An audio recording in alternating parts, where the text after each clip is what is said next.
젊은 베르테르의 슬픔이라는 작품 자체가 뭐냐면 베르테르가 빌헬름에게 편지를 보내는 형식으로 되어 있거든요.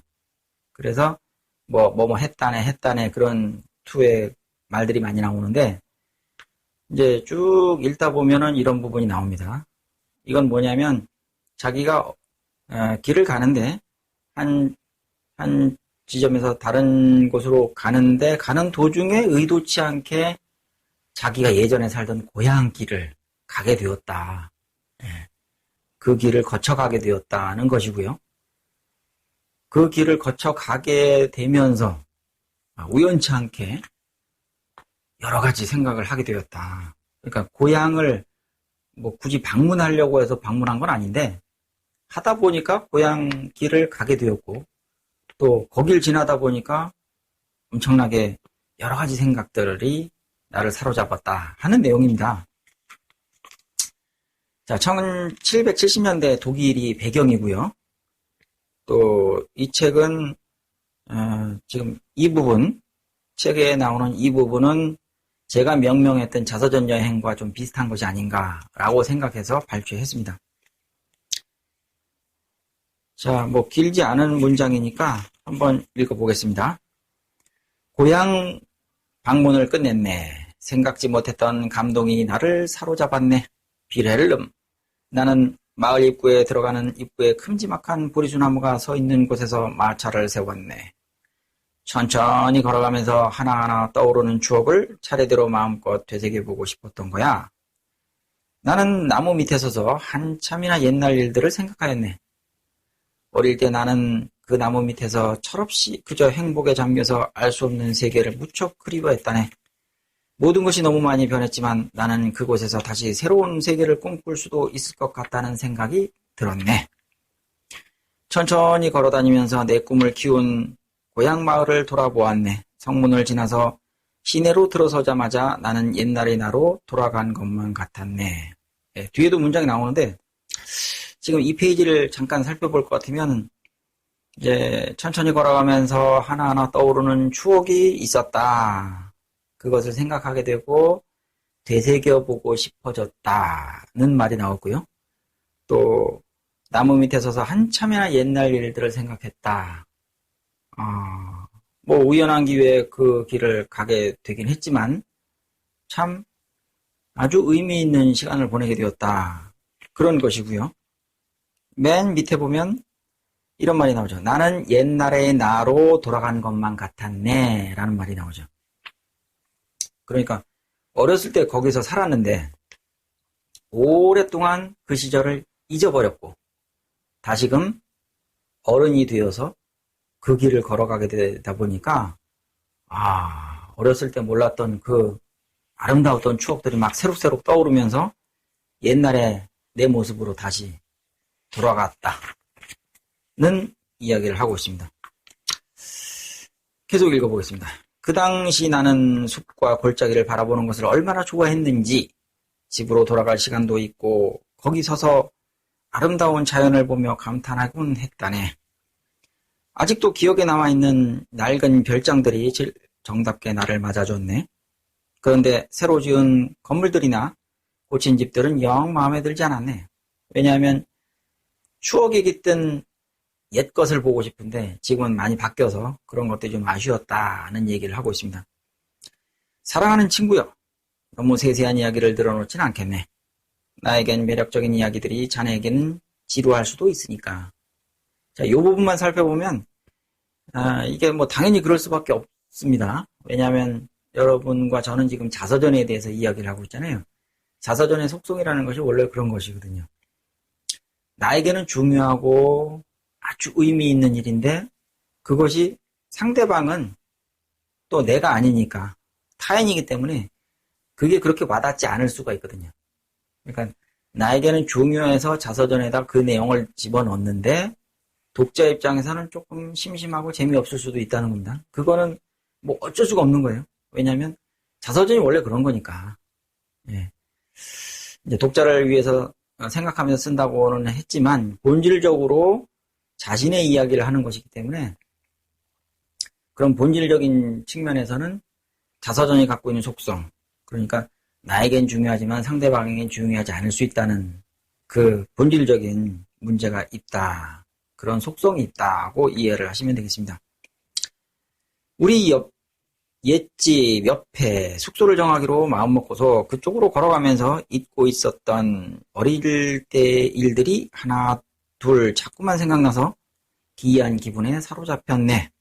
이렇게까지 감동적일 거라는 생각은 하지 못했거든. 자, 자서전이 이렇게 감동적이라는 거예요. 그러니까 지금 베르테르가 자서전을 쓰고 있는 건 아니지만, 쓰고 있는 건 아니에요. 그냥 그때 일을 회상하는 것만으로도 굉장히 감동적이었다는 얘기를 하고 있는 겁니다. 성질을 순리하는 순례자처럼 나는 추억이 담긴 곳을 구석구석 돌아보았네. 납작한 돌로 물수제비를 뜨던 강가에 서서 어린 시절의 내 모습을 떠올리기도 했지. 어린 시절 흐르는 물살을 따라 달리기도 했지. 저 물이 지나가는 나라들은 얼마나 신비한 곳일까 하는 상상을 하면서 말일세. 예, 아마도 여러분도 이 비슷한 경험들을 하지 않았을까 생각이 되는데, 내가 사는 곳은 여기고 또 내가 보는 달, 내가 보는 하늘은 지금 저렇게 보이고 있지만 내가 알지 못하는 다른 세상에 있는 사람들도 똑같은 달과 해를 쳐다보고 있지 않을까라는 그런 생각들 한 번쯤 해보셨지 않을까라는 생각이 듭니다. 제가 쓴 글을 한번 읽어드리는데, 제가 이런 것을 읽어드리는 이유가 뭐냐 하면, 여러분이 글을 쓰실 때 아주 사소한 에피소드라고 하더라도 그것을 이렇게 글로 한 번씩 표현해 보고자 하는 기본적인 욕구, 기본적인 노력이 있어야 한다는 것을 강조하기 위해서 하는 것이고요. 지금 소개하는 글이 대단한 글은 아닙니다. 뭐 길이가 길다든가 아니면 또 복잡하고 아주 흥미로운 이야기라든가 형식을 모두 갖춘 이야기라든가 그런 것은 아닌데, 가볍게 쓰고 가볍게 읽을 수 있게 그렇게 쓴 글이고요. 또 이렇게 사소한 연습들이 저뿐만 아니라 여러분에게도 해당된다는 거죠. 이런 연습을 하셔야 조금 더 완성도 있고 제대로 된 문장을 쓰기에 훈련이 된다는 이야기를 하고 싶은 것입니다.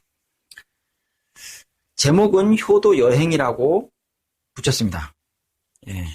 실제로 있었던 간단한 에피소드를 적어놓은 것인데 한번 읽으면서 어떤 내용인지 살펴보겠습니다.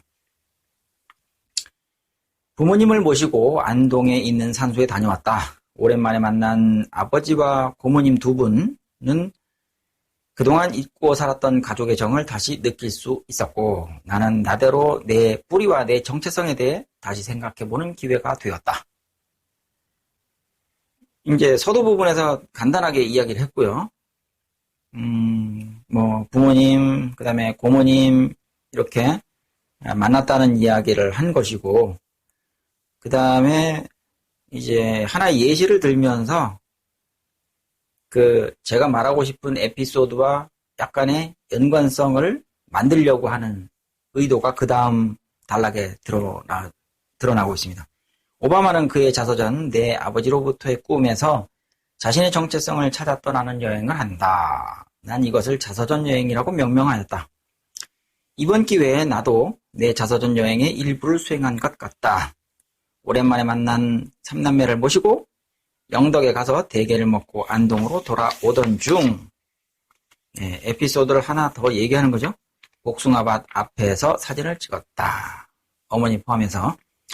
이동하는 동안 차 안에서 작은 고모는 나의 살던 고향은 노래를 시작했고, 이어 큰 고모와 아버지가 따라 불렀다. 차 안은 금세 노래방이 되었고, 운전하는 나는 흐뭇한 마음으로 노래 가사를 음미해 보았다. 마음 훈훈한 광경이었다. 큰 고모님이 연로하셔서 언제 또 뵐지 알 수 없으니 내년에도 가야겠다. 참 즐겁고 뜻깊은 여행이었다.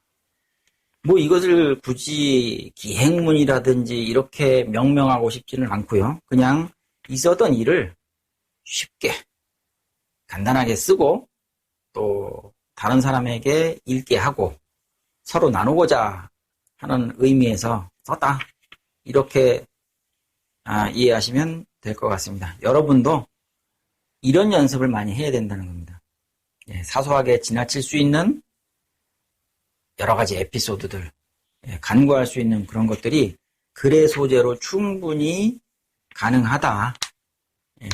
뭐 대단한 글만 쓰려고 하지 마시고 이런 사소한 것에서부터 글감을 찾아서 한 번씩 시도해보는 연습을 하면 좋겠다는 뜻으로 읽어드렸습니다.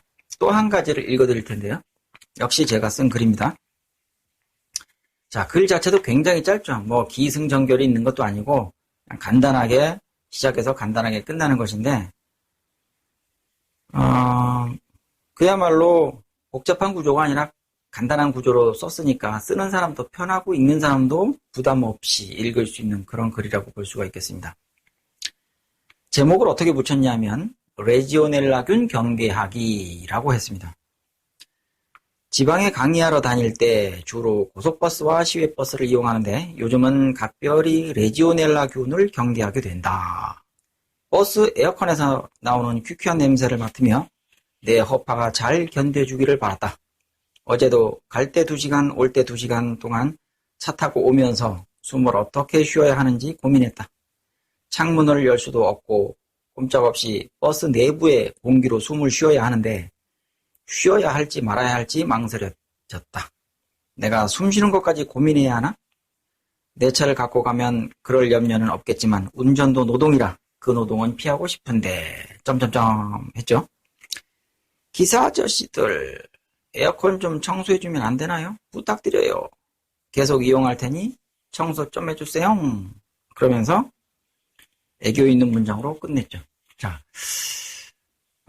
이 글이 대단한 글이 아니고 굉장히 간단한 글 아닙니까? 예. 이 글을 꼭 써야 되냐 말아야 되냐 그 문제까지 생각할 수 있을 정도로 이런 글까지 굳이 쓸 필요가 있겠느냐 싶을 정도로 간단한 글입니다. 하지만 이것을 쓰는 것과 쓰지 않는 것은 매우 다르죠. 이렇게 사소한 것도 글감으로 생각하고 한 번씩 연습해 보는 게 여러분에게 큰 도움이 된다는 것을 다시 한번 강조하겠습니다.